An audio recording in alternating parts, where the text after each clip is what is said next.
Hello, Rachel here. I'm going to talk to you today about handwriting. This is a very short presentation with two aims. One is for you as the downloader to watch and enjoy this as part of your personal CPD. And the second purpose is that it is a training video that you could use yourself to deliver handwriting CPD in your school or setting. We have three aims for this presentation. The first is that we are just going to go and visit the national curriculum. We are going to look at what's in the programme of study and also think about what's in the non-statutory guidance there to help us as we prepare to teach handwriting. We are going to consider the definitions that are used when talking about handwriting, really with the aim of ensuring that all of us, whether that be me and you or me, you and colleagues in your school, have a shared understanding of the terminology. And we will then also look at a little bit of research-led information which helps us really to improve how to teach handwriting from early years through to year 6. I'm going to just move myself there to the top of the screen so that you can see all of these bullet points. So, Year 1. We notice that we've got bullet points about sitting correctly, holding a pencil comfortably and correctly, forming lowercase letters correctly, and understanding which letters belong to which handwriting family. Now, I will come back to each of those bullet points throughout the presentation. I'd also like to supplement this by referring to some of my notes, so I'm going to look down when I do that. In order to just go through what's in the non-statutory guidance as well. So for children in Year 1, there is a reminder, and a useful one as well, that handwriting requires frequent, discreet and direct teaching. That pupils should be able to form letters correctly and confidently. And the size of the writing implement, by that they mean the pencil or the pen, shouldn't be too large for the pupil's hand. And whatever is being used should allow pupils to hold it easily and correctly so that they don't form bad habits. And then there is a separate bit of advice about left-handed pupils, which says they should receive specific teaching to meet their needs. Clearly, some left-handed pupils will not have a need, but there will be others who will need some time-intensive work with an adult to support them in holding their pencil correctly, positioning their paper correctly, and being able to form their letters in an efficient and legible manner. But we'll come back to that later on. Year 2 then, an extension of Year 1 as you'd expect. We've got notes here about forming lowercase letters correctly in a size that's relative to one another, starting to use diagonal and horizontal strokes, and the interesting inclusion here of making choices about which letters should be left unjoined. We'll comment on that later because I know there are handwriting schemes and handwriting styles that ask for every letter to be joined. But this is a little phrase about choosing which letters should be unjoined, which just crops up a few times during the national curriculum. They should write their capital letters and digits of the correct size and orientation, and the spacing should reflect the size of the letters. And this one is interesting. This is about as Year 2s become more adept as handwriters, the handwriting becomes smaller, which means that the finger space might be too large. So they may not need to use their finger to make that space anymore. In terms of the non-statutory guidance, we're told that they should revise and practice correct letter formation frequently. I think that's a key word. And I've underlined and highlighted this bit. They should be taught to write with a joined style as soon as they can form letters securely with the correct orientation. So there is a little bit of pace perhaps injected here, not necessarily in all settings because you might be teaching join handwriting from reception, but this expectation that during Year 2 children will start to join their handwriting. Moving into year 3 and 4 then. Pupils should be taught to use the diagonal and horizontal strokes that are needed to join letters and understand which letters, and here it is again, when adjacent to one another, are best left unjoined. They should increase the legibility, consistency and quality of their handwriting. And here we've got a little example, for example, the downstrokes being parallel and equidistant. So we're getting into this, starting to write with pace here as well as forming those letters correctly. And again, I'm just going to have a little look at the non-statutory guidance and see what it tells us. And it says they should be using joined handwriting throughout their independent writing. Handwriting should continue to be taught with the aim of increasing the fluency with which pupils are able to write down what they want to say. This in turn will support their composition and their spelling. So, as I mentioned before, there is that move towards fluency, but also that they should be using that joined handwriting really whenever they're writing. So, year 5 and 6, and as you can see, we've got less bullet points. Children then should be writing legibly, fluently, and with increasing speed. And then we've got these little sub-bullet points then. They're choosing which shape of letter to use when given choices and deciding whether or not to join specific letters. And choosing the writing implement that is best suited for the task. So, writing implement that's best suited for the task, I think this is, it's choosing pencil, isn't it, when you're writing in your maths book, pen maybe when you are writing up the final draft of your English work. And then choosing the right shape, this is about, do I print because I'm writing an email address, or do I join, for example, because I'm just writing in my book ordinarily.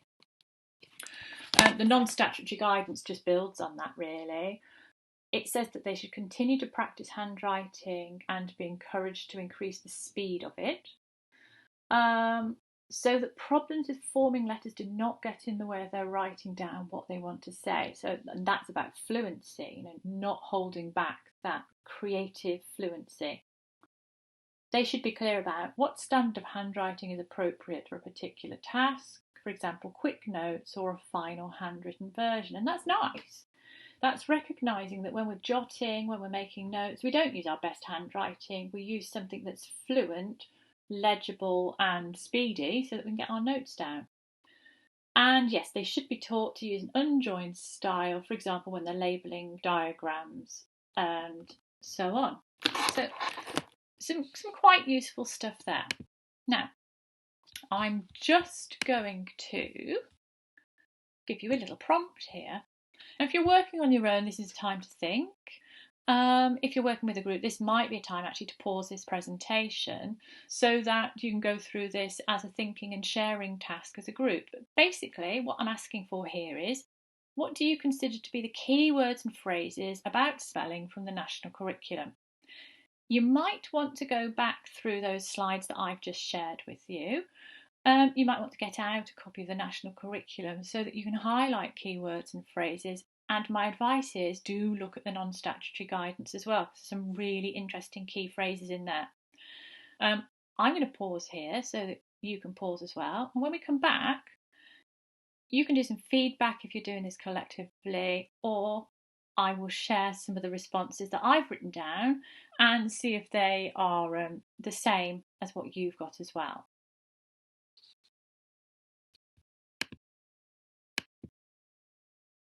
Okay, so let's have a little think here about what we have written down.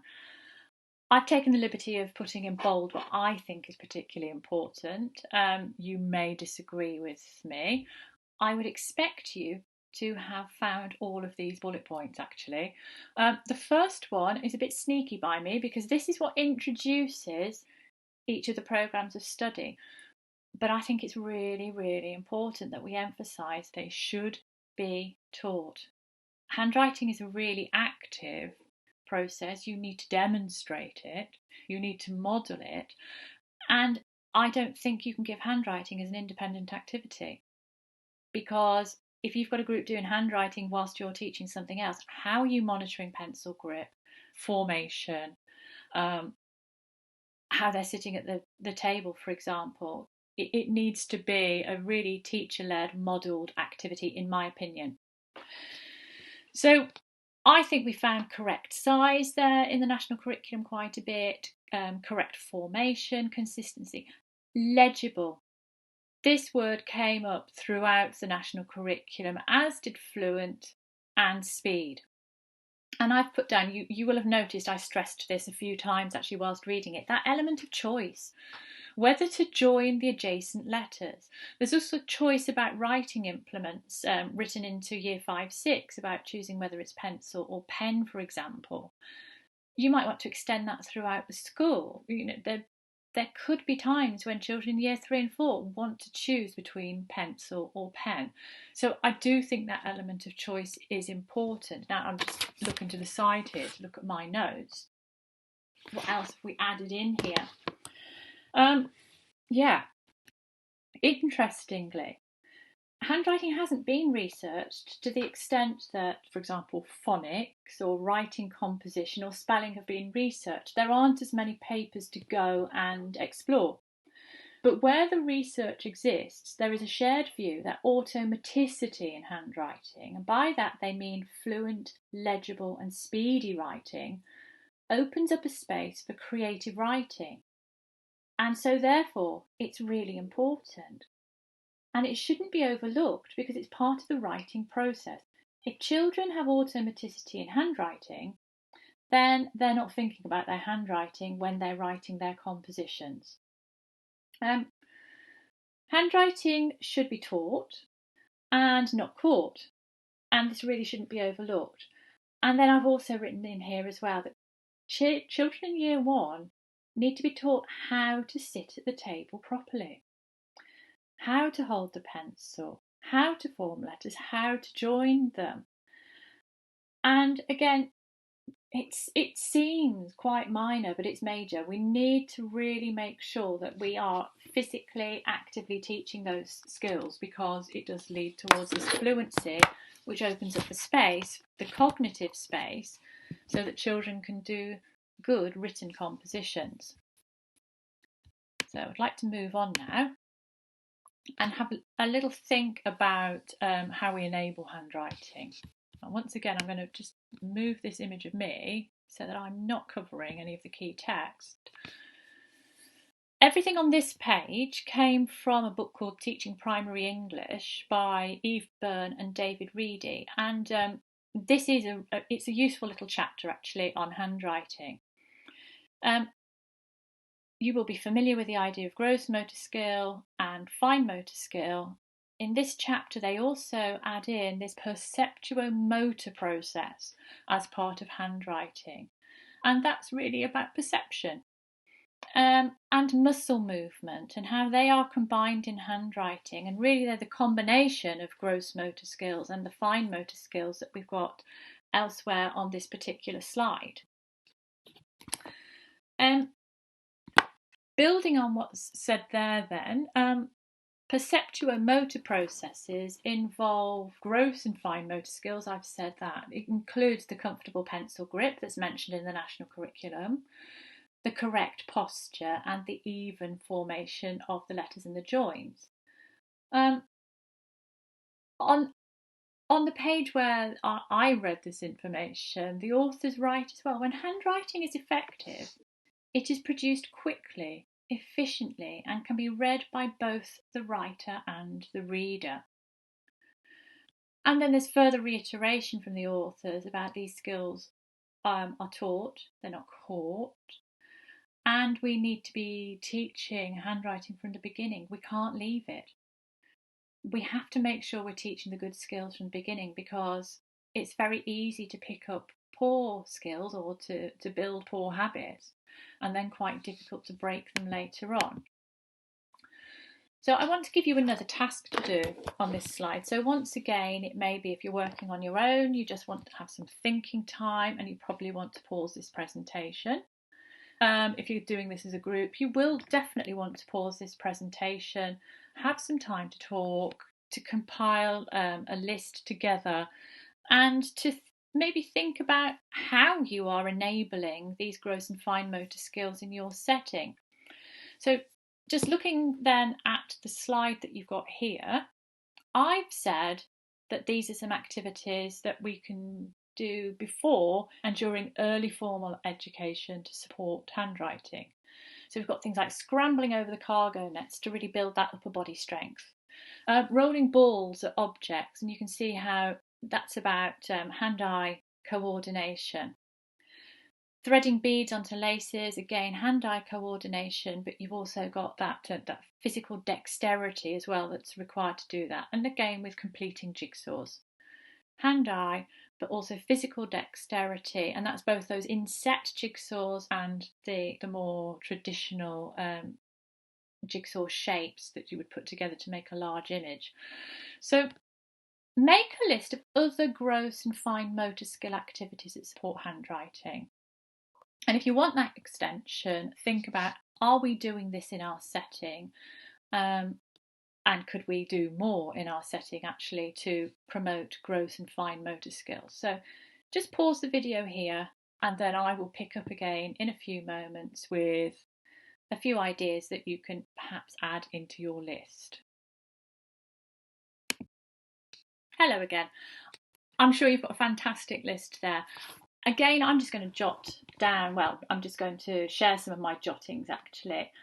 I'd written down things like painting walls or the ground with water and large decorating brushes, using ropes to skip, jump, tug, pull and wiggle, playing with pegboards, geoboards and elastic bands, constructing with Lego and other building materials, drawing in damp, dry and coloured sand, sorting and handling coins and buttons, pegging clothes pegs onto lines or containers, moulding, squeezing, flattening shapes out of modelling clay and Play-Doh, and promoting eye gaze by tracing, completing dot to dots, tracking toy cars on a road, and lots of cutting, sticking, scissor play, lots of mixed media work.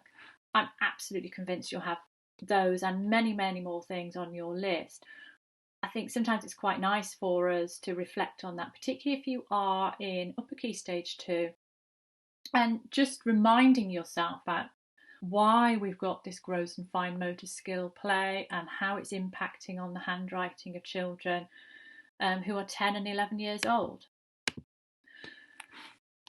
So holding the pencil correctly.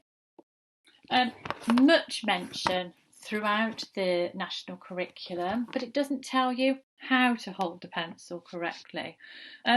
On this slide, I have included a video which is very good and it explains the tripod grip. It gives you a very clear description and demonstration of that, and it also shows you really lovely things like how to help a child to pick up that pencil if they're really struggling to do that. You'll see it's suitable for both right and left-handed children. And just to expand on that a little bit, the reason that we use the tripod grip is that it doesn't put too much stress on the hand. You'll probably remember writing in exams and how achy your hand gets. And if we don't have a good grip, actually children are going to feel like that much sooner. And so the writing process becomes painful for them. So that's why we recommend the tripod grip in particular. You can make it, this is quite nice, I like this example. If you are teaching it from the beginning, if you imagine you're picking up a pound coin off a surface and you're actually using your thumb and your 2 fingers in order to make that little pincer grip that becomes the tripod. If you're a right-hander, I'm a right-hander, you make your tripod grip and your pencil should be pointing over your right shoulder. It doesn't go quite vertically up, it does just go to the side a little bit. And if you're a left-hander, over the other shoulder or towards the heart. I think the video does a really good job on this, so it's worth watching that just to check that you know how to put the children into the tripod grip so that you can demonstrate it when you are doing handwriting practice in your class. Right, sitting and paper position. It sounds like real basics, but Really, really important. And actually, when I was doing the research for this, it really made me reflect about how I sit at a table myself. So the advice that we have here then, sit at a desk or a table with a chair well tucked under. If you didn't notice then, I'm having a little shuffle and sitting myself properly. Lean slightly forward with your bottom positioned toward the back of the chair. Now this is where I go wrong. I perch on the edge. Your knees should be at a right angle and your feet flat on the floor. It might be quite nice to audit this in your classroom. Just see, are the chairs and the tables the right height for the children in your class? Do you need to have a little bit of movement of furniture in your class so that children have got their feet on the floor and their knees at a right angle? The paper should be slightly away from the nearest edge of the table. And for right-handers, the top left-hand corner should be angled about 30 to 40 degrees to the left. And for left-handers, 30 to 40 degrees to the right. I've written in my notes about my own posture, which is awful. I sit on the edge of my chair and I cross my legs and I wrap my feet around each other. We should really be just encouraging children, year 1 onwards, just to sit properly with their feet on the floor. All of this really is about setting the habits that are going to enable them to write at length as they get older and to not develop pains in their hands, pains in their legs, their necks, their arms and so on because they're not sitting comfortably. So it might just be fun to think about your own posture when you are writing and also just have a little look around the classroom and see if there is anybody who needs a little bit of help to sit properly. Right, the left-handers. Some of this is just obvious, but always worth considering. Sit the left-handers to the left of other writers. I would just assume that everyone is doing that so we don't get the clashes of fingers. Monitor their pencil grip. Lots of left-handers sort of develop this claw grip and that can lead to pain over time. So definitely worth spending that time when they're really young on that tripod grip. I've used these with children before now, the sloping writing desk. I've used it with children with dyspraxia. Also works with children with left hand, just so they can see what they're writing, because left-handed children obviously have got the disadvantage of covering what they write. So those are quite useful. And monitor that letter formation, because some left-handers will reverse letters. Just do with the process of anti-clockwise movements, for example. And I've expanded on this on my notes, so forgive me. I'm going to read to you again. Because we write in English from left to right, those left-handers are disadvantaged, obviously, because they're covering what they write. No, I think it's always worth mentioning, not all left-handers have issues. Many left-handers have beautiful handwriting, far better than mine, and I'm a right-hander, and no issues with their formation. But we need to be mindful for those left-handers that do have those challenges. I've just made some notes here about letter formation as well, because we do teach letters to be formed in one particular way.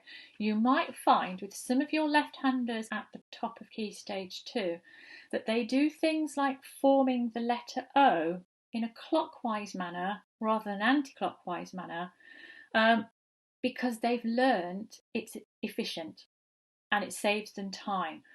And I'm not prone to say you go back and you make them correct that, because it's a little bit like the way that with my writing, for example, when I write my capital R for my name Rachel, I have a little flourish on the end of my exit point. And when I write the K in Clark, I use a curly K. Those are my choices. And I find particularly my curly K is efficient. It's the same thing, I think, with left-handers sometimes. Going the wrong way to form an O actually saves them time. And if it's legible and we can read it, I'm not prone to say we need to correct that. If they're doing it as a year 1, I would want correct formation. If they're doing it as a year 6, I think I'd let that go. It's about using a bit of judgment there, I think. Time for another activity, I think. So this one's good fun. What I've got here for you then is some terminology, and I've just caught myself using some of this actually in the last slide. We've got ascenders, cursive, descenders, entry stroke, exit stroke, horizontal join and vertical join. What do they mean to you? This is another opportunity to pause the presentation, have a little bit of a chat, and when you unpause, I will take you on to the answers, which are on the next slide.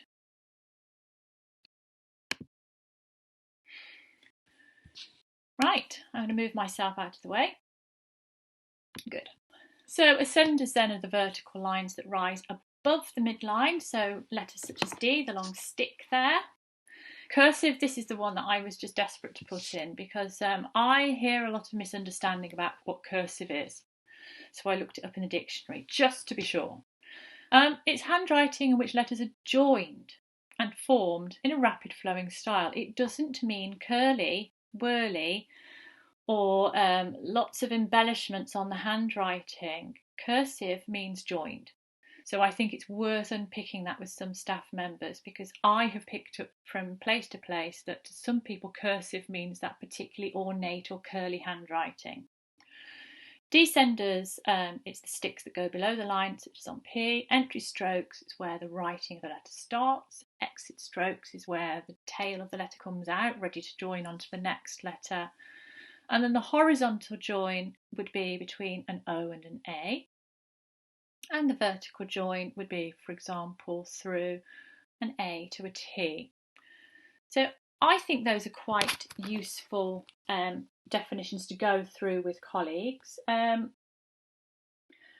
think in my notes I have written, as well as my extensive opinion there about cursive, I have written that we've got this phrase again about choosing which letters are unjoined, and I'm going to take that back to cursive. Yeah. So cursive doesn't have to be every letter joined, and that again can cause a little bit of confusion in some settings. So we have got some schools where there's an expectation that you have fully cursive handwriting. Every single letter is joined. I'm not going to dispute that and say that's wrong, you can't do that. We've also got what's called a semi-cursive or a partially cursive script, where you make a choice about which letters you do join and which letters you leave unjoined. I have a partially cursive script. I don't join all my letters. I wasn't taught to. There is an element of choice in this as you get older, which is why I'm quite pleased to see those words choice in the national curriculum. And some of the research just points towards that sometimes it's just not efficient to join certain letters. But again, I think we've got that element of choice coming in there. Cursive means joined. We can have partially cursive script. We can have a fully cursive script. And it really does depend on what you're doing in your school. So the letter families then. These are based on the work of Sassoon. Along with Sassoon, at a similar time, there's another researcher called Jarman who did very similar work, and Jarman also suggested a similar set of patterns for forming letters. So as you can see here, the first line we've got with I, L, T, U, Y and J is that you start with the downstroke. The next family we've got there then is a downstroke followed by a clockwise arch movement. Then we've got our anti-clockwise arch movement on the third row. And then we have our anti-clockwise, depending on the style taught in school, row, because sometimes you might have an S that's a bit curly and you might have Fs that have got a tail on them, or they might start loop up and come down. And then we have our slanting slide strokes. Z is obviously slightly different because we don't start with the slant. You're starting with going across the top first and then the slant. But they're logical. It's a way of teaching, a familiar way of approaching the letters and learning those basic sets of control that you need in order to form each of those letters. I quite like actually how a lot of handwriting programs come with the little ditties or the phrases that go along with these letters. As with everything like that, everybody in school needs to use the same phrases and the same ditties, because there will always be that child who thinks it's something new or different if you don't. So just bear that in mind. But I like them, and I think they're worth building into your handwriting policy. Your handwriting scheme may choose to teach in a different order to is listed here.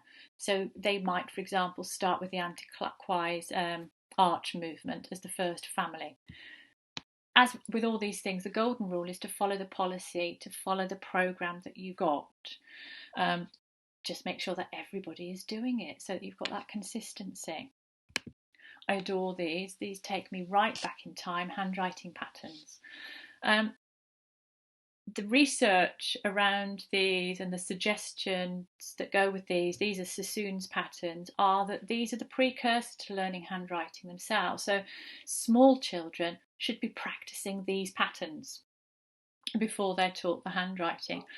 I like to do these as well with the handwriting, just as an accompaniment, and they can be nice warm-up activities actually before getting into the handwriting itself. But they do have a valid place. They're not just about creating pretty patterns, they're about practicing those pencil movements so that you develop those clockwise, anti-clockwise patterns that you need for writing. It's probably worth me saying at this point that I will try and put a set of notes with this presentation, so do feel free that you can rely on my set of notes at some point.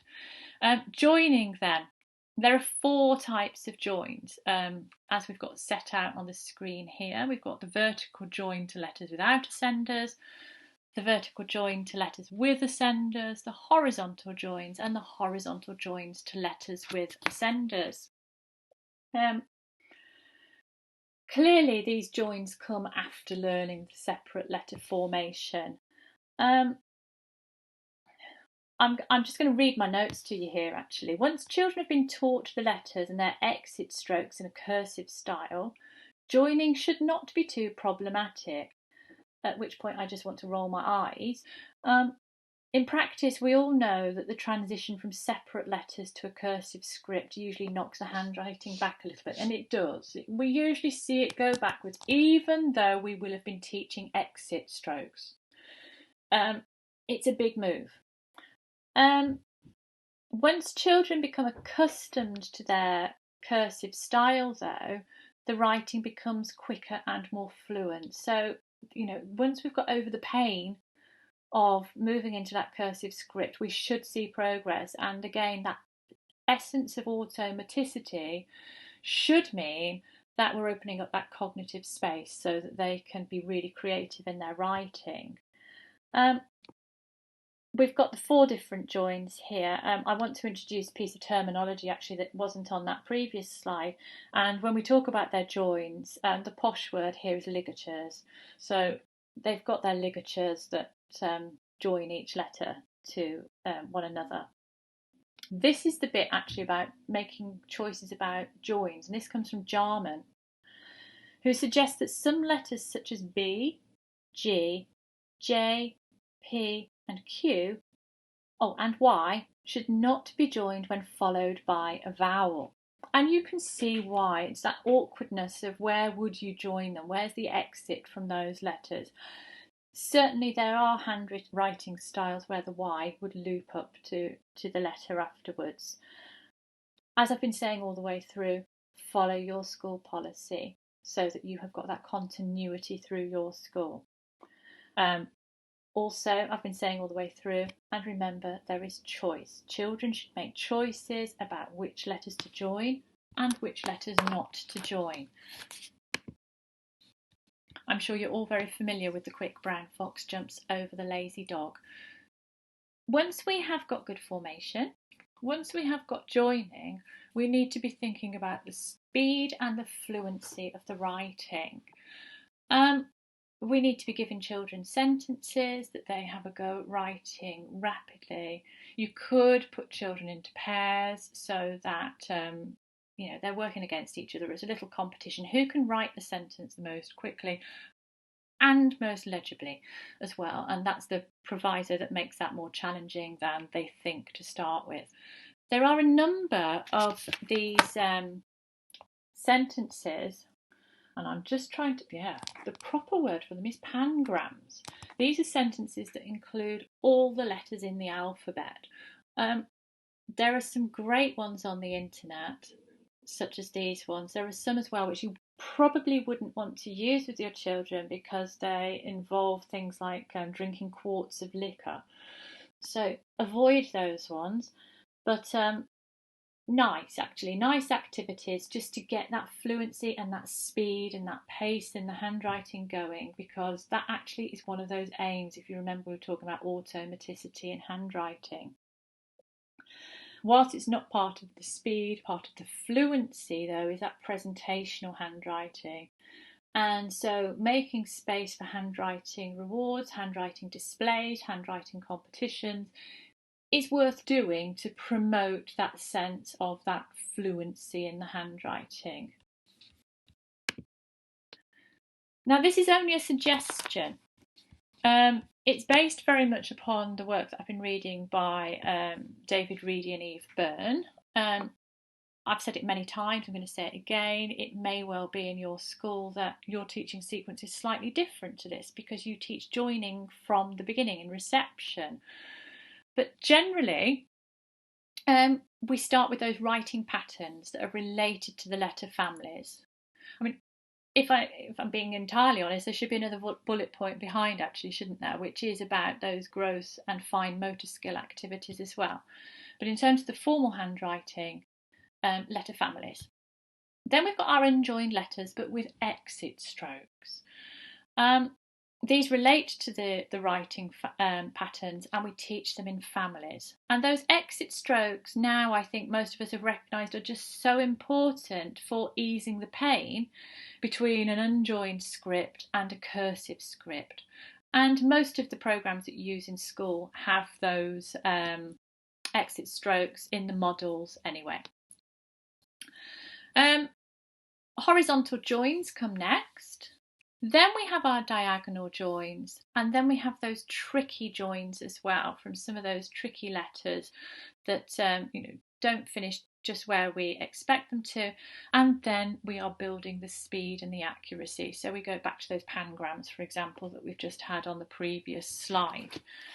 And just see if there's much more in my notes. I don't think so. Yeah. Worth mentioning here, actually, from some of the non-statutory guidance and introductions to different year groups, the national curriculum does say, obviously in year 2, that we have the joined writing during year 2, and then the expectation that it's the norm in year 3 and 4. So if you have got children who aren't joining in year 3 and 4, there is this feeling that they should be. It's the norm. Clearly there are some children with needs, but if we can push children towards that, then it is, it is the ideal. So I've got some remembers here because we're coming to the close now. Handwriting should be taught, not caught. I am very keen that handwriting really takes place more often than less often. And actually I've got this further down on the slide, but you need to be modelling that handwriting regularly. Every time you write on the whiteboard, every time you write on the flip chart, you are actually modelling handwriting as well as in those handwriting lessons. Working on the gross and fine motor skills is absolutely vital. Don't be tempted to race to get the pencil into their hands if they haven't got the gross motor skills yet that they need by really exploring the early years environment. I think I've kind of covered this already. Model handwriting. Model it during the lessons. Model it all the time. Model it when you are marking books. Little and often is best. we've got about frequency all the way through the national curriculum. You are better to do 5 minutes handwriting every day rather than 25 minutes of handwriting once a week. Just that constant ticking over of those skills. Good handwriting is legible, fluent, and it's formed speedily. That message came through. We found those keywords when we did those activities at the beginning of the presentation. And that is the benchmark. Is it legible? Can I read it? Can you read it? Is it fluent? So it makes sense, you know, the letters flow into each other, it's not disjointed. And can it be formed at speed so that the child can communicate their feelings and they're not held back by their handwriting? And they should be offered a choice over writing implement. If I just think, for example, with me, I can't write with a Beryl handwriting pen. The slant of my pen, I can't get it high enough to get the ink to flow. So I can't write with one of those at all effectively, but I do choose to write in pencil very frequently. So they should have that choice over what they write in, and sometimes what material they write on. Some children really benefit from quite grainy paper, for example, rather than a shiny paper, or writing on whiteboards is really, really hard for lots of children. So giving them that choice over what they use to write, and then that choice again over, am I going to join that Y with a curly tail, or am I going to leave it unjoined? Because what works most efficiently for me. So going back to the aims for this session then, I wanted to outline what's in the national curriculum for you. I wanted to give you those definitions just so that we'd all got a shared opinion about what an exit stroke was and what cursive means. And to go through that teaching sequence really for handwriting so that we know how to teach it. I hope you've enjoyed this session. I have. It is a new way of presenting for me, but it is something that I am looking to explore more often with primary English. And this is just a reminder really about who I am, what primary English is, and also to acknowledge the source material here, which is very excellent Teaching English Subject Knowledge and Classroom Practice by Eve Byrne and David Reedy, because it's definitely worth having a look at that should you want to. So thank you very much for downloading this video.